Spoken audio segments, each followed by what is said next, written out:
sobra, Claudette. Hindi magandang biro to, ah. Frankie, I'm sorry, pero hindi ka namin sinasadyang saktan. Hindi sinasadyang saktan! Pero sinabi niyo anak to! Minahog ka, Frankie. Minahog ka. At ikaw, babae ka. Magsabi ka nga ng totoo. Kay tagal hinintay ni Frankie ang anak niya. Pagkatapos, pinaglaruan niyo lang ang damdamin niya. Sinamantala niyo yung pagkakataon niyang yon. Lola Esther, let me explain. Hindi naman namin gusto to. Ginawa namin to para sa pera. Inutusan kami ni Enrico. Si Enrico? Ayaw niya na magkakilala kayo ng tunay mong anak, Frankie. Kaya pinagpanggap kami ni Andy. I'm sorry. Ayaw niya hindi ko magkasama kami na anak ko. Ano ibig sabihin nun? Kilala niya kung sino anak ko?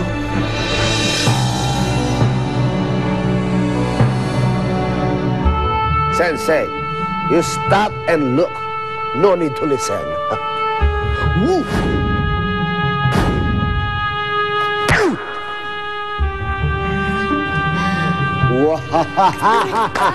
So good, my son! And that was the bad leg, ha? Nakita niyo naman kung gaano kagaling ang anak ko. Magiging malaking pagsisisi mo, Sensei, kapag hindi mo siya isinama sa Thunders. Hanggang ngayon, alam mo, hindi mo pa rin pinapaliwanag sa akin. Bakit ganyan ang anak mo? Ano ba yan? Nag-steroids? Ah, hindi.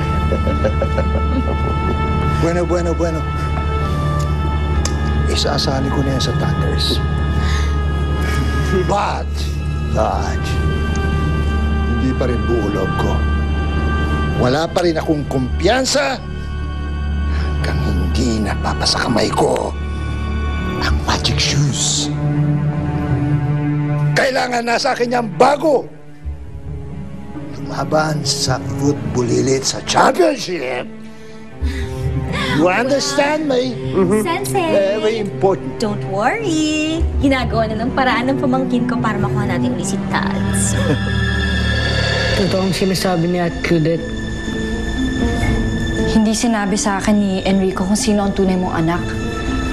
All I know is, ayaw niya kayong magsama. Galit siya sa inyo for hurting Merc. Si Merc?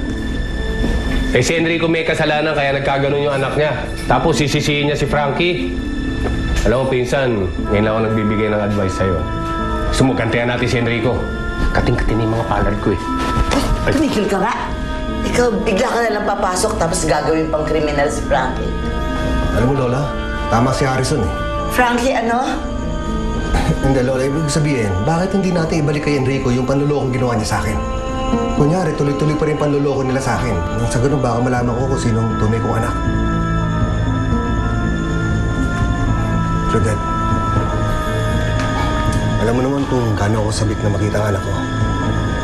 Ikaw na makakatulong sa akin.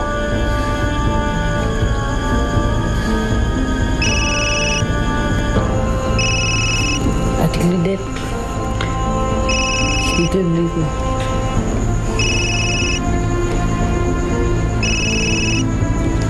Sige, Frankie. Tutulungan kita. Gusto ko rin maibalik yung kabutihang pinakita mo sa aming magkapatid. I'll find out who your real son is.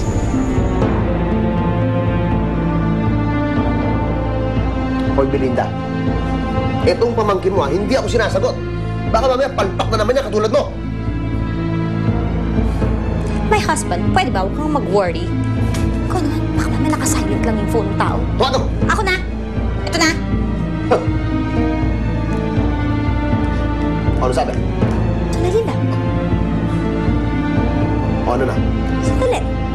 Tuwagan mo. Ito na nga. Ano raw? May sumasagot.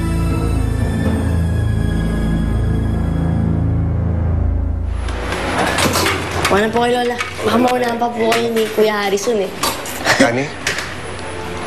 Idol! Tumawag sa akin si Aling Esther. Bakit hindi mo man lang sinasabi sa akin? Pasensya ka na, Lani. Magulo lang isip ko eh. Alam ko nasaktan kita. Frankie, magkasama na tayo.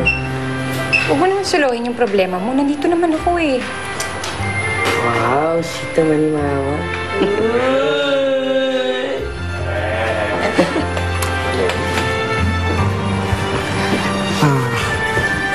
Hero. Sherwin. Coach Frankie. Pasensya na po kayo sa nagawa ko, ah. Wala po siya ng personalan. Trabaho lang po. Tita Lani. Pasensya na po sa mga nasabi ko, ah. Huwag mo naisipin yun.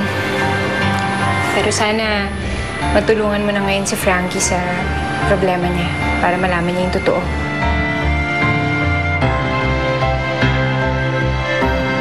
Mabuti naman at naalala mo pa kaming dalawa. At bakit ba hindi mo sinasagot ang mga tawag namin? Totoo yan. Alam mo, my love, nagdududa ako sa babae. Feeling ko, binaligtad na niya tayo. Mag-uusap tayo. Teka. Hindi, mag-uusap lang tayo. Kinukuha mo si Hero. Bitawan mo siya! Alam mo, kung kidnapin to, isasama kita para maging old napping na. Ano bang plano? Pwede na ba kami ni Andy umalis doon? Bakit hindi natin sabihin sa kanya na ang anak ni Frankie si Hero? Si Hero? Yung adopted ni Lani? Pupakataso namin sa'yo. Ikaw wala, pero yung tatay mo, meron! Meron! Meron! Coach, kilala niyo po yung tatay ko? Tatay mo si Frankie, hindi na kayo magkikita ever! Frankie, Claudette? si Hero. Si Hero ang anak mo.